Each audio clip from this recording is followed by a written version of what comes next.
All right, how we doing, guys? It's Monday, April 21st, 2025. I'm your host, Josh Reeves. I am back. It's good to be back. It's good to have power. Good that I was able to get a meal after not having any food for almost 2 weeks. What a nightmare. Ugh. Hope you guys are well. Thank you to Tony. He's the reason we have power and I got a meal. Well, we're not out of the woods yet. We have to raise $50 by tomorrow to keep the power's on. The internet, just the internet. The internet's gonna be shut off on Wednesday if I don't pay the bill. So we have to raise $50 by tomorrow. So everybody donate, buy, download. I've got 11 films out already this year, the newest of which is the Akashic Records. If you're a fan of my Emerald Tablets of Thoth readings from back in the day, you're definitely going to be able to see this film. Short film, it's cheap. I'm trying my best. The last few films, I'm trying my best to make at least some shorter films. That way I can charge less for them. So the last few I may have kind of been under that. I posted some of my classic interviews from the early days of the show up on YouTube. One of which is actually the second show I ever did, September 27th, 2007. I don't have many of those old shows, so I treasure the ones that I do. But the second show I ever did, September 27th, 2007, was Peter Dale Scott. And that was the show I found out about the Council for National Policy. You know, it's fascinating because Peter Dale Scott, a lot of people don't know this, Peter Dale Scott is the guy that coined the phrase deep state. That was his phrase. That came from Peter Dale Scott. Yeah. Second show I ever had on my second day on the job. And man, everybody too. I remember it was funny because I had big guests in the first year or two of the show. I had guests nobody had, just because I already had a reputation online as a researcher and stuff. So and I'd been, communicating with a lot of these people for years, even before I was on air. So once I got a show, those guys came right on. So yeah, up on YouTube, my second show ever with Peter Dale Scott, classic interview I did with Jim Mars from 2008, July 2008, when he was promoting his book, The Rise of the Fourth Reich. Also, from 2008, my 2008 interview with David Icke. Yes, yes, that was a crazy interview. I interviewed David Icke back in the day, just one time, but you know what's weird? The one thing you don't get when you listen to that interview is that the whole time, from the time the interview started, this is so fucking weird. I was being subjected to energy vampirism from the moment that interview started. Like he was energy vampiring me.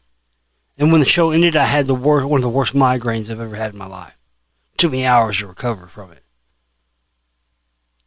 Then I went and saw David Icke in Santa Fe, New Mexico in 2009. And I got pictures. I still got them. I've got pictures I took during that show where you could see him shape-shifting. All that talk about reptiles all those years, that motherfucker is the reptile. I'm not even joking about that. It's crazy. Anyway, there was weird shit at that show that happened while we were there. I don't know. The whole thing was just weird.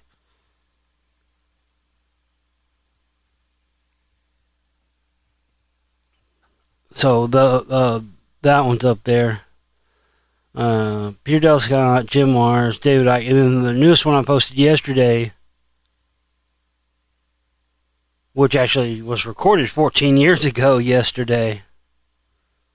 from April 20th, 2011. My hour with William Bramley, author of the book Gods of Eden. It's fascinating. I didn't know what I didn't know when I listened back to the interview. I heard him kind of hint at it. He didn't go into detail. I don't know why now, but I had just not gotten this far in 2011.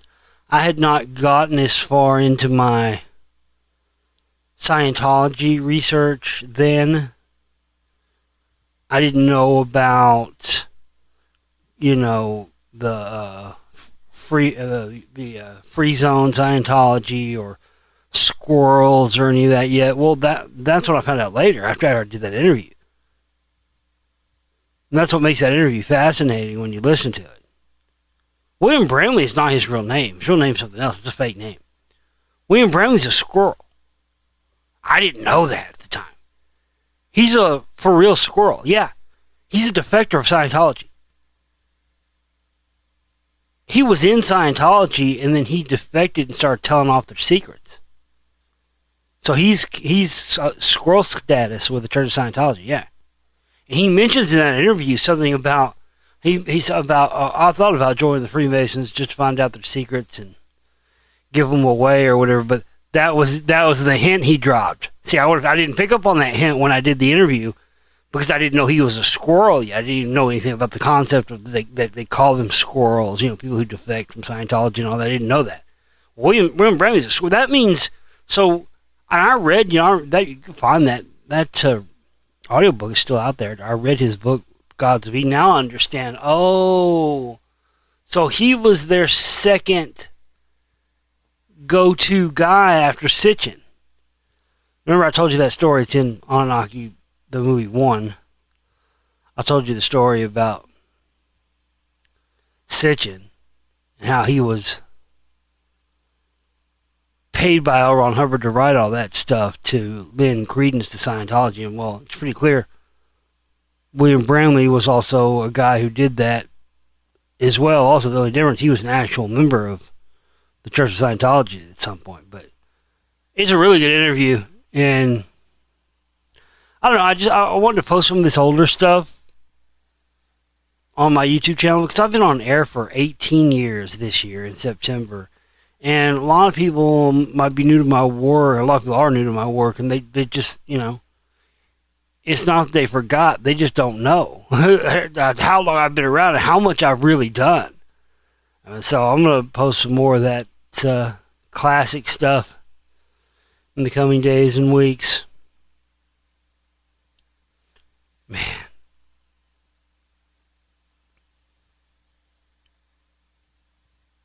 So I mentioned I have 11 films out this year. I want to take a minute to talk about the films. Again, we have to raise $50 by tomorrow to keep the internet on here at the studio while I work on the next film, which 10 people will buy. All right. It's okay. So I made 32 films last year. 11 already this year.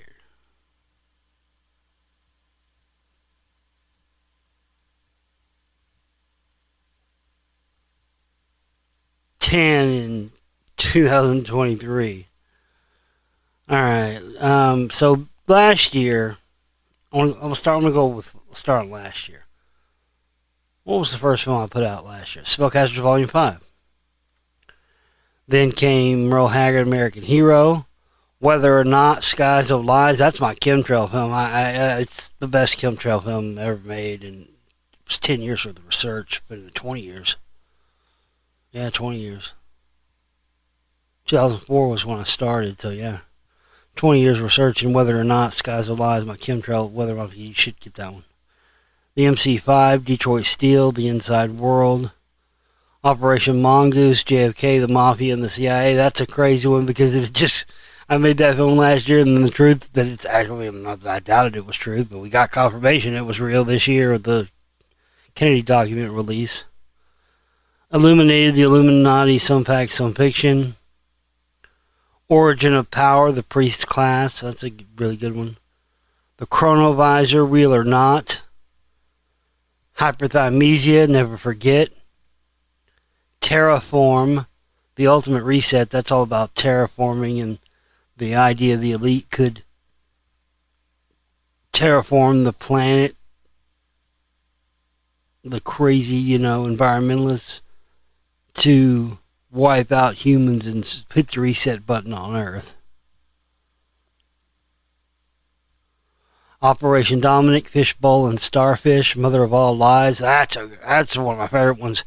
That's about the nuking of Van Allen radiation belt, which is the absolute positive reason why we know we didn't go to the moon above all other reasons, because you can't go past the Van Allen radiation belts to leave Earth and go into space, and you can't make it coming back going through them. So, anytime, because people always do that. Oh, you're a conspiracy theorist, so you talk about the moon landing not being real. I'm not a conspiracy theorist. I'm a rationalist. Just look at everything rationally.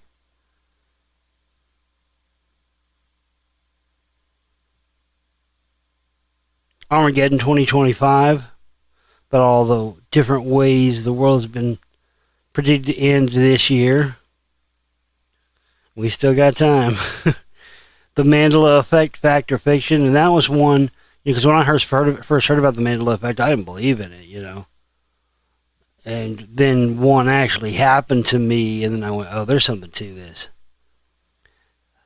The Temple of Hathor, Building of the Gods, filmed on location in southern Egypt at the Temple of Hathor.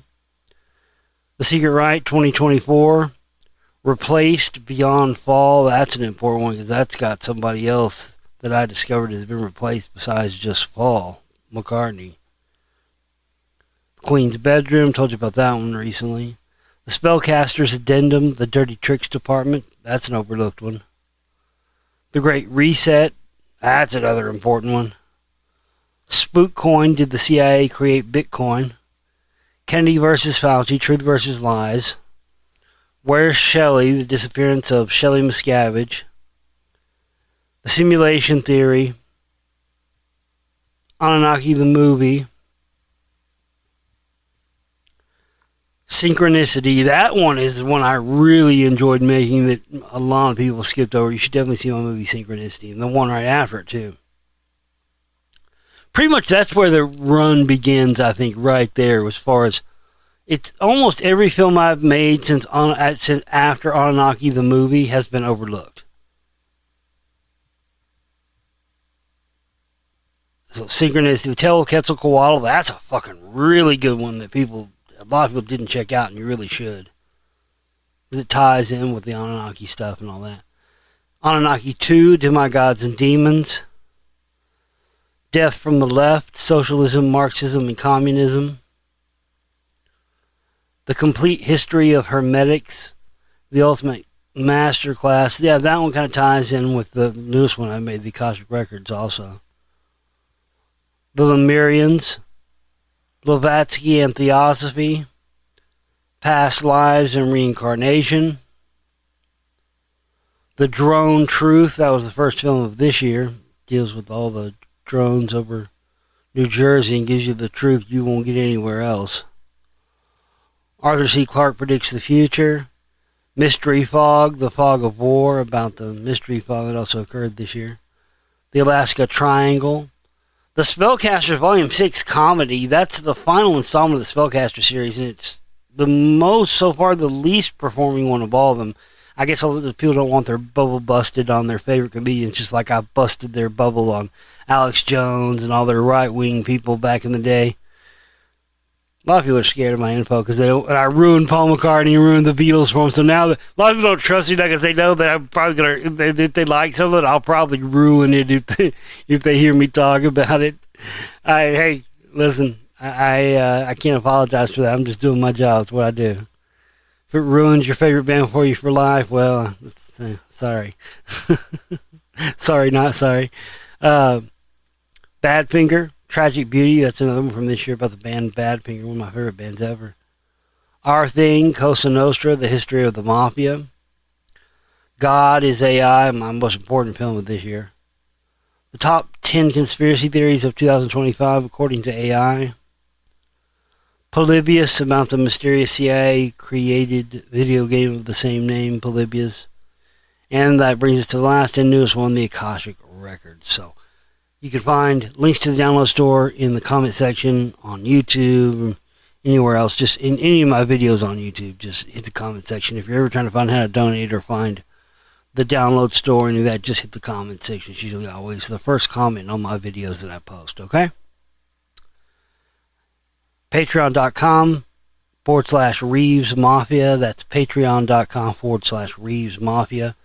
And that's how you get access to listen to all the weekly shows. Some of my films are up there, and I'll be adding more. So become a member of the Patreon today, all right?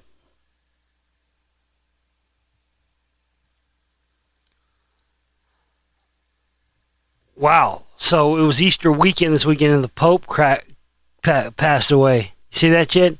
Dude, that was some crazy shit. They whacked his ass.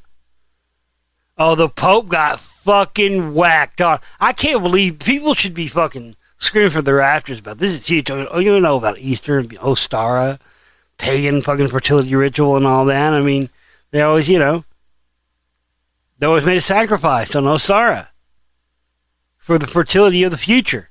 They sacrificed the Pope. You gonna tell me this happens right after J.D. Vance they're having a meeting with the Pope, and they have this big kerfuffle, this big blow up because the Pope was pro-illegal immigration, and J.D. Vance was chastising him about being pro-illegal immigration. Then boom, what happens? They, croaked. They whacked his ass as a sacrifice for Ostara, for the pagan ritual, the pagan fertility ritual. I'm telling you, 100%. And if you fucking think that doesn't happen, you need to fucking do some research. That's exactly what happened. They whacked the fucking Pope as the sacrifice for Ostara. I was blown away by that. Because, I've been talking about those kind of things for over decades now. I've been talking about that shit forever. And we all know it's real, we all know it exists, but it's still crazy when one happens right before your eyes. And then the majority of people in the world don't even know that's what happened. Well, that's what happened. The Pope got whacked as a sacrifice for Ostara. There's just no two ways around that. That's what happened.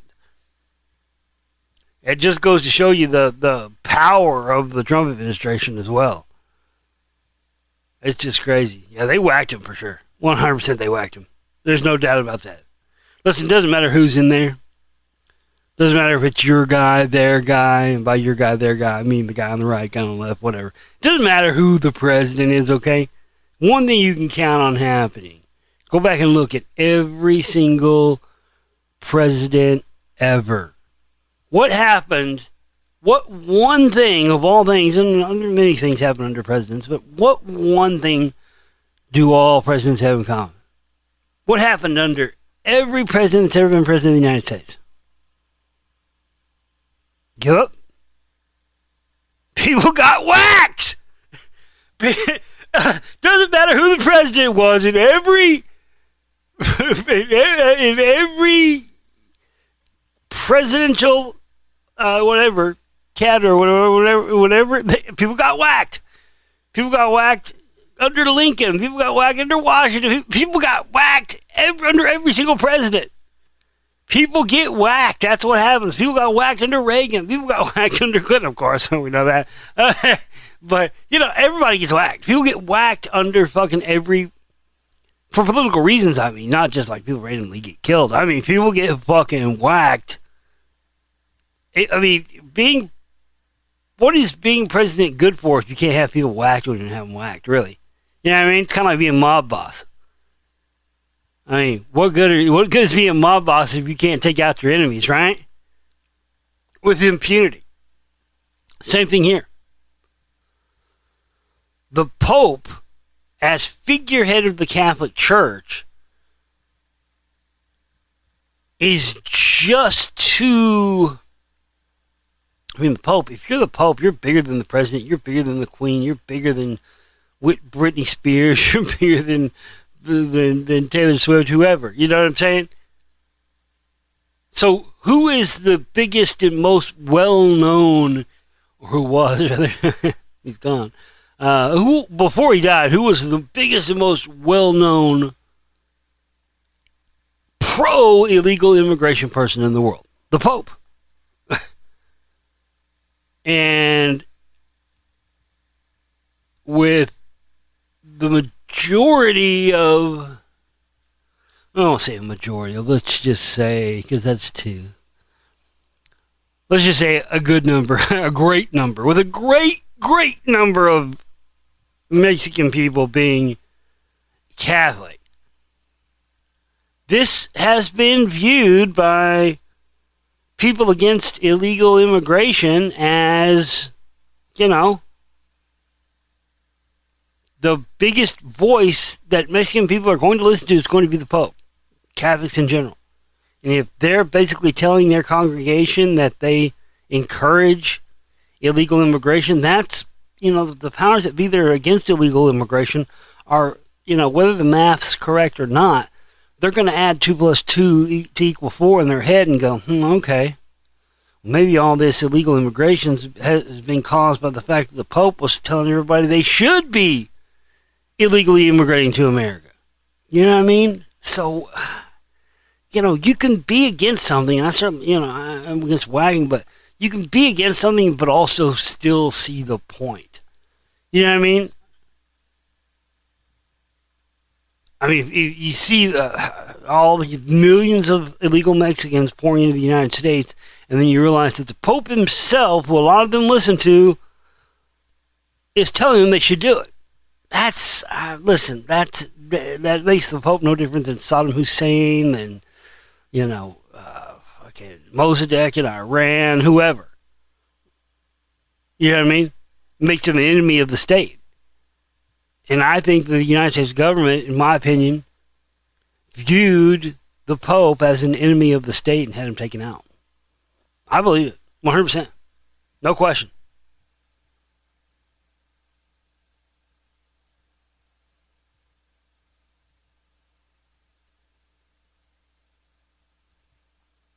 Give me just a second.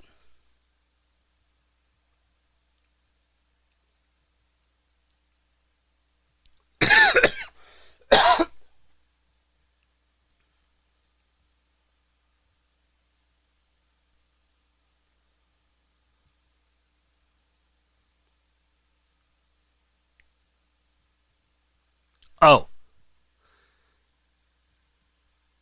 I didn't realize that. Hold on. I was under the impression that J.D. Vance had this thing with him over illegal immigration previously or something. Wow. I didn't realize that. Really? Wow. Okay. Oh, fucking A. Bro, they whacked that motherfucker. I didn't realize J.D. Vance was there in the Vatican with the Pope on Easter Sunday, and then right after he leaves, he crooks over and dies. Holy shit. I didn't even realize that. I thought this was too... Oh, yeah, I mean, okay. There's no... I'm sorry I'm laughing, y'all. I know it's probably inappropriate, but... holy fucking shit. Oh, my God. See, this is the kind of reactions I have off air when I'm looking at news stories and stuff that you don't normally get to catch. Oh my fucking God. U.S. Vice President J.D. Vance met briefly with Pope Francis on Sunday to exchange Easter greetings after they got into a long-distance tangle over the Trump administration's migrant deportation plans. Bro, they sent J.D. Vance in to whack this motherfucker because it wouldn't be obvious. Oh my fucking God. They did have their disagreement. See, I heard about their disagreement and I heard it was over the phone or something. So I thought it was two different. I thought this was, and then I just like killed over yesterday after this happened, days or weeks ago or whatever. No, I was not informed correctly about that. J.D. Vance was at the Vatican yesterday just hours before the Pope croaked. After they had already had their blow about the Pope being pro-illegal immigration. Oh.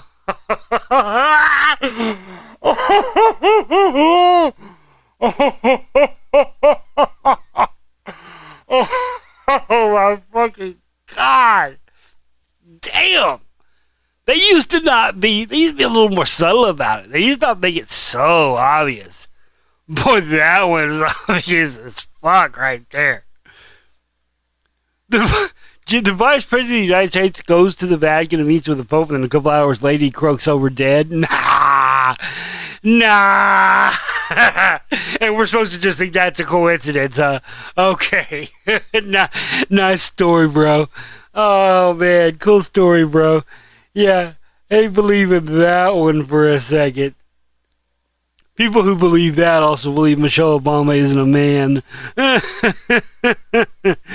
Holy fuck, they whacked out the fucking Pope. Well, I gotta say, so of all the things the Trump administration has done so far, whether I agree with it or not, of all the things the Trump administration has done so far, that is the most impressive, because that's just in your face not giving a fuck to a T right there. Are you fucking kidding me? What J.D. Vance must have been like, nah, fuck this motherfucker. Fuck this motherfucker. I'm taking care of this motherfucker myself, bitch. I'll kill this motherfucker myself. Call him the N-word and shit. Fuck that N-word to Pope. I'm gonna kill that N-word myself. You know that's what J.D. Vance was doing. Cause they had their entanglement or whatever, but it was on the phone. And then Ostara, Easter, pagans call it Ostara. They sent the Vice President on Easter Sunday to the Vatican, and just a few hours later, the Pope just happens to kill over dead. Oh, holy shit. Oh, my fucking God. These fucking people, man. I'm impressed. I really actually am impressed by this. Because that's so brazen and in your face that the give a fuck is just called. They used to do stuff like maybe they give it a couple of days or something. Oh, he ate some bad egg salad on fucking Easter Sunday and, became violently ill and, had shit coming out of every hole for 2 days and then passed away or something, stuff like that. They used to. But y'all send the Vice President of the United States to the Vatican and he meets with the Pope, and then a couple hours later the Pope kills over dead, and y'all just go, yeah, that's normal. Yeah, that's nothing strange about that. He was old. Yeah, it's normal. That's normal. Oh, man. That might be... I mean, we're still early in 2025, but man, that might be the biggest thing the Trump administration has done yet in 2025. I mean, these motherfuckers. And again, like I said, whether you agree with it or not, if you just put yourself in their shoes, they actually, I guarantee you, I know what they did. They designated the Pope as a military combatant and took him out. Which is really the only way they could do that. Which they were able to do once they were able to prove that the Pope was telling, his flock that they should be illegally immigrating to America. And he's all for it. And J.D. Vance and him have a blow up on the phone over it. Next thing you know, J.D. Vance, I'm going to fucking Rome. I'm going to kill this N-word myself. Holy shit. Oh, man. Well, you know what that means, right? That undoubtedly means J.D. Vance will be president now. There's no question, because that's the kind of thing they like to do before, the Epstein Islands and stuff like that are not the only way they compromise people and get them in, where they can be controlled. It's kind of like being jumped into a gang. You know what being jumped into a gang is, right? Where the whole gang beats your ass, and then after they beat your ass, you're in. That's kind of like that's what the elite kind of do. They do that same kind of thing. And boy, J.D. Vance got his golden ticket now. Oh yeah, you're going to see the rise of J.D. Vance in the future now. 100%. He's the guy that whacked the Pope. His star is on the rise. Mark my words, I said that. I want you guys to remember, cut this out and save it when that happens 4 or 5 years from now. I want you guys to remember I said it back in April of 2025 that J.D. Vance's star was going to be on the rise now, because whether he was whether he did it himself or whether he was definitely part of the op to do it. So J.D. Vance's star is going to be on the rise now. He's going to be a major political player on the right wing of American politics for some years to come. He's not going to just disappear into obscurity like that Council for National Policy cocksucker. Can't remember his name now. Pence. It's crazy to have a vice president that was so not present, not there, but really running shit. You can't remember his name. Pence. Yeah, he was Council for National Policy cocksucker. Holy shit. I'm blown away by that. I thought, I knew about the call. Him and the Pope had their call and all that. And I knew that it happened recently. So I just figured, okay, it's probably because of that they whacked him. Then I found out this. No, J.D. Vance was actually there in the Vatican with the Pope, and then just a short time later he kills over and dies. What? Wait, what? Bro, if I went to the White House and met Trump, in a couple of hours he killed over dead, y'all motherfuckers would be saying Josh Reeves killed the president. Y'all would be calling me Oswald in about 2 seconds. There's no way. You know what I mean? Whether it's true or not, you would be saying that. J.D. Vance goes to the Vatican and meets the Pope just a short time later. The guy kills over croaks. Oh, get the fuck out of here. Oh, my God.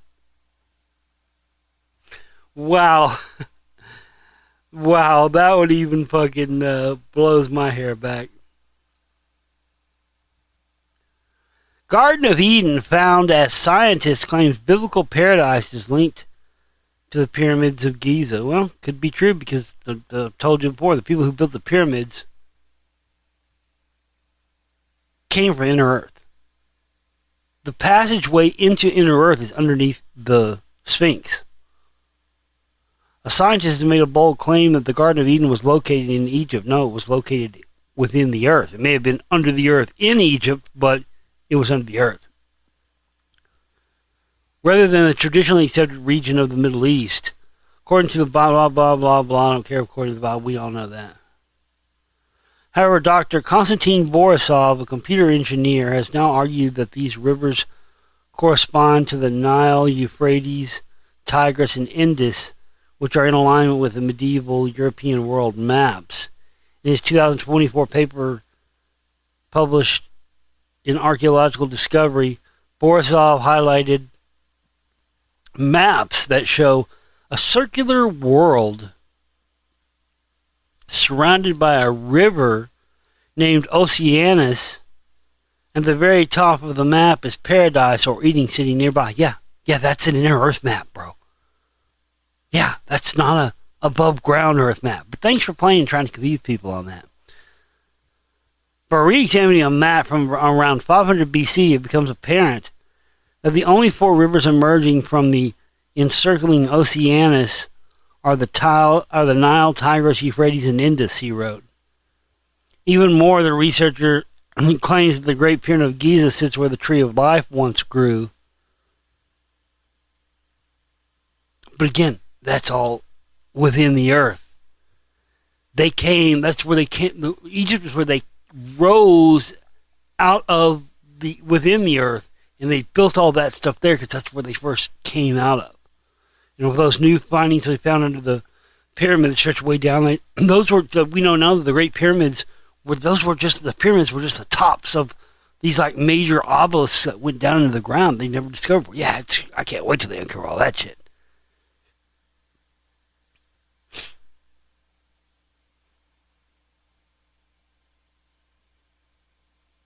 So I have no doubt that, yes, the Garden of Eden probably was in there. If it wasn't above ground, it was within the earth. Watch my film, The Inside World.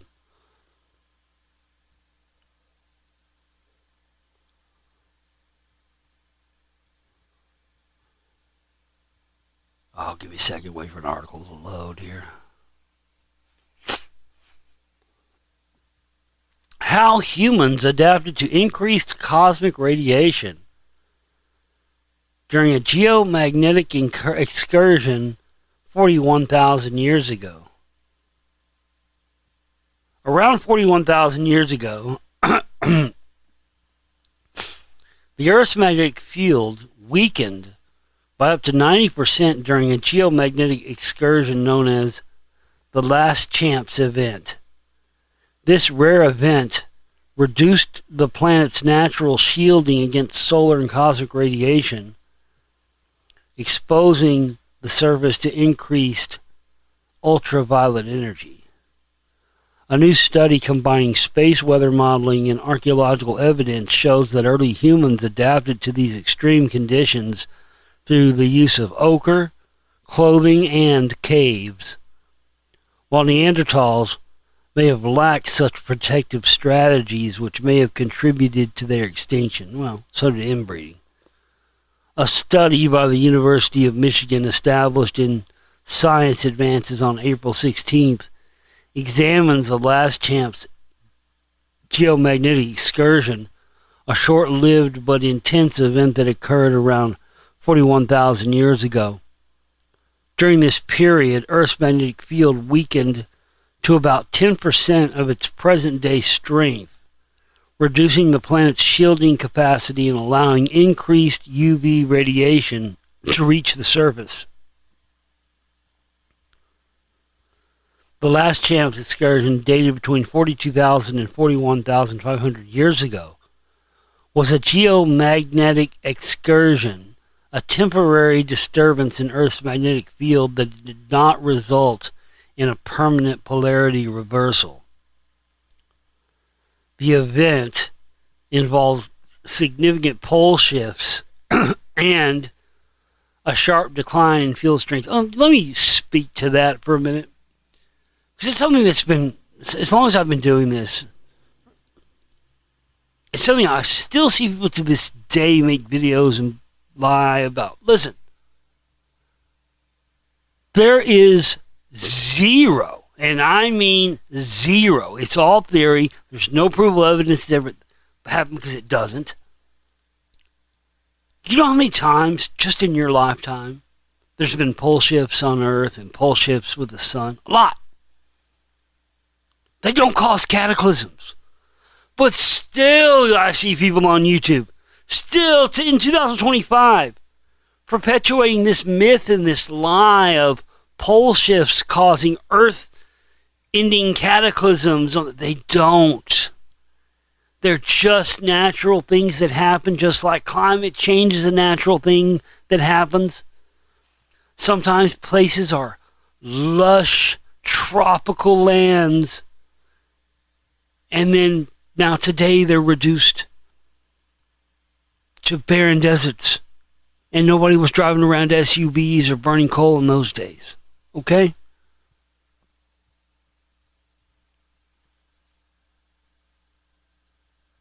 So get off the whole pole shift thing being cataclysm. It's bullshit. So next time you see somebody trotting out that tripe, call them out on it, all right?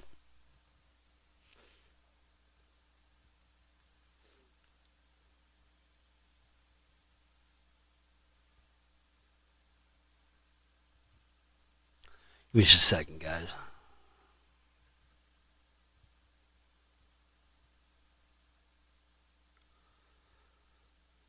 I didn't even bother reading this one yet. Oh, give me a second. I gotta blow my nose.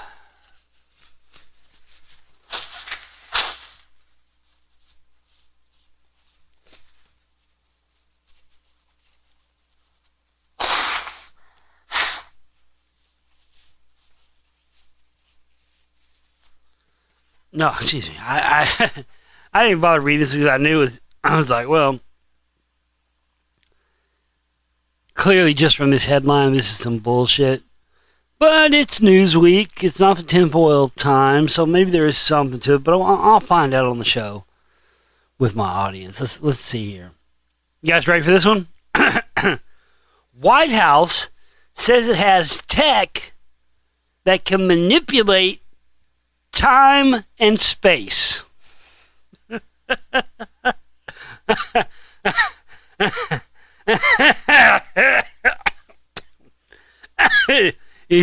Excuse me? I mean, I really would have thought this was fake and clickbait had it not been Newsweek and, wait. What?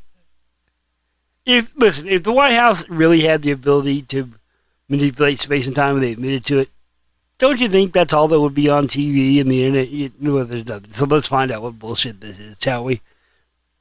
A comment by the White House science advisor, Michael Castizos, is that how you say it? I can't pronounce it,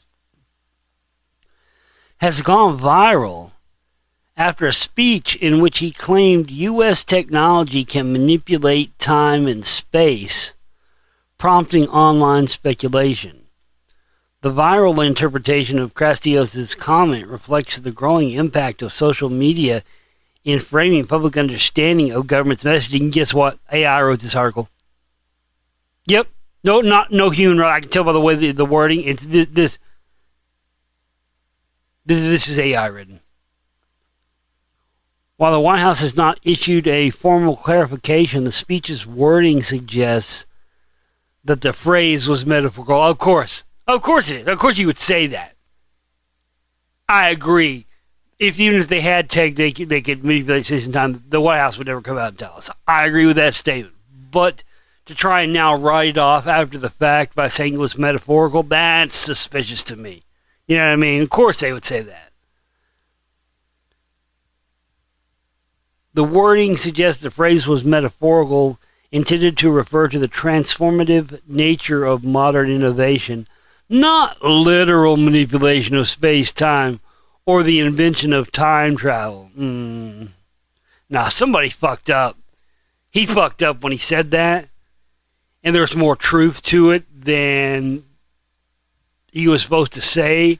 Now they're backpedaling and doubling back to cover his ass. That's what's going on here. Castizos, the director of the White House Office of Science and Technology Policy, made the remark during a policy address at the Endless Frontiers Retreat in Austin, Texas on April 14th. Our technologies permit us to manipulate time and space. Our technologies permit us to manipulate time. Kind of hard to say that's metaphorical. They leave distance annihilated, cause things to grow and improve productively. While the statement was likely intended as aspirational language about technological progress, it has since circulated widely online. Is there a clip? Let's find out.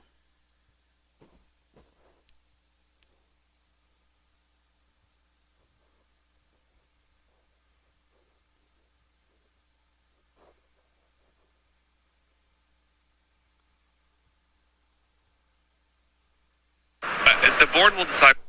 Sam, should you have taken Elon's offer? You refused $1 billion for Elon Musk.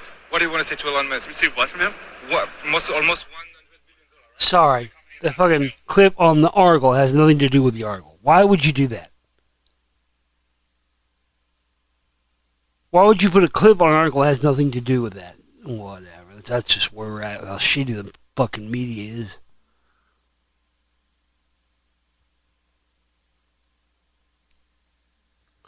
With the U.S. preparing for its 250th anniversary in 2026, Castizos' speech is one of several recent efforts by the Trump administration to spotlight so-called golden age of American innovation. So which one is it? See, this whole thing is bullshit. There's more to this story than we're getting. I'm going to have to look into this. There's more to this than we're getting. If his context if his comment was taken out of context, then where's the context? Because there was none. He didn't give any. So you can't say that what he said was taken out of context unless you show the context in which he made that statement, and they're not. So something's up with this. I think it's just he spilled the beans on something he should have been spilling the beans about, and they're backpedaling. That's what I think. I think he just said too much. It happens. It's been known to happen. People get, they get arrogant. They get drunk with power. They get, they think they're untouchable. Sometimes they just say more than they should have said. Kennedy did that. JFK did that.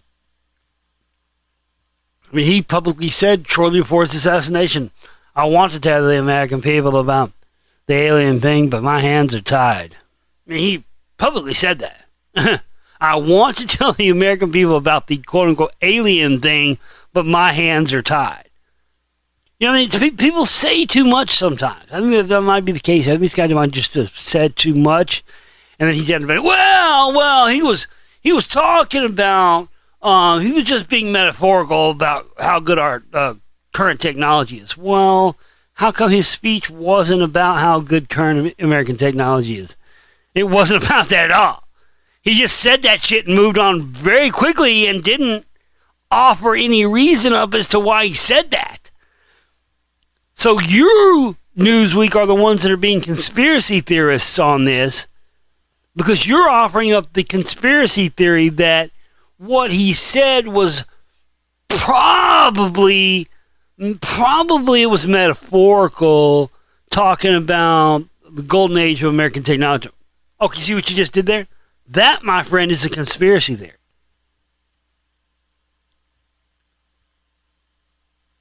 That's an assumption.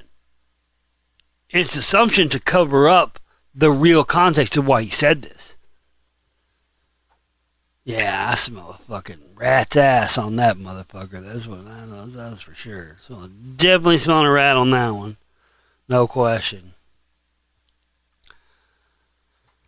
I'm just glad to have the power back on. We got to raise $50. We're going to turn the internet off here at the studio on Wednesday, and I've got to be able to work. So here's the deal. If you don't hear a show from me, I got to check it. Tomorrow's 22nd. Okay. So I got to raise it by tomorrow. If you don't hear a show from me on Wednesday, just donate, buy downloads, do whatever you do. That means I'm without internet. If you don't hear a show from me on Wednesday, okay? Just pay close attention to what you see me post on YouTube. I post the announcement video for the show and all that. Because we got to keep the internet on. $50 all we got to raise by tomorrow. Okay, guys? Dayglow76 at yahoo.com on PayPal. Reeves Radio, all lowercase, one word. Reeves Radio on the Cash App. Kevin J. Josh dash Kevin R. Reeves dash 61 on Venmo. 7894 to ask you for the last four digits. And buy downloads from the download store. 11 new films out this year. Go buy some. Oh, the complete 74 film collection is on sale in the download store right now. $350 for all 74 films. That is a deal that will be going up. It's not going to stay that price. So if you want to catch a deal and get all my films, I mean, you're saving hundreds getting that deal or buying them individually. All 74 films, the complete Josh Reeves 74 film collection. Let somebody just buy one of those this week, will you?